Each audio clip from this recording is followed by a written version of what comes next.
پرکابل هوایي ډګر بریدګر څوک او له کومه ځایه راغلی و؟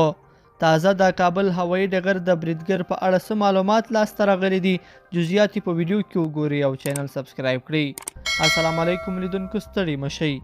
امریکایي چارواکي وایي د کابل د هوایي ډګر بریدګر په باګرام محبس کې بندي و.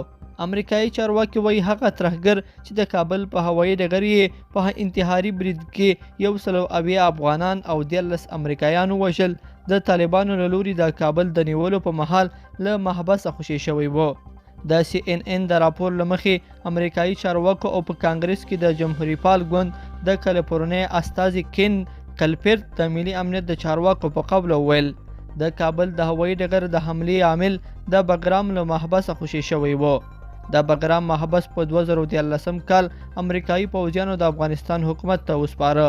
CNN د سیمې د تروریستي ضد سرچینو په قول ویلي چې په باګرام او پلچرخي زندانونو کې د زرګونو نورو بندیانو ترڅنګ د داعش یا اسلامي دولت سلګونه کسان بندیان وو.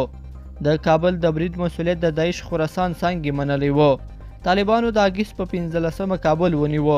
11 ورځې وروسته د اګست په 26 د کابل د هوایي ډګر په AB دروازه کې انتحاري برید وشو چې د 11 سمندري ځواکونو په ګډون 13 امریکایان او همدارس تر 170 ډیر افغانان پکې ووژل شول. امریکایي چارواکي وایي دا برید د عبدالرحمن اللوګري په نوم د داعش یو غړي چې د اګست پر 15 په باګرام کې بندي و کړی دی.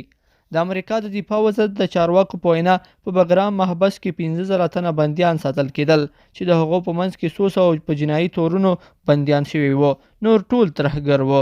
دوی زیاتوي چې د دغو بندیانو په منځ کې القاعده، طالبان، داعشیان، پاکستانیان، چچنیان او د منځني ختیځ اتباع شامل وو.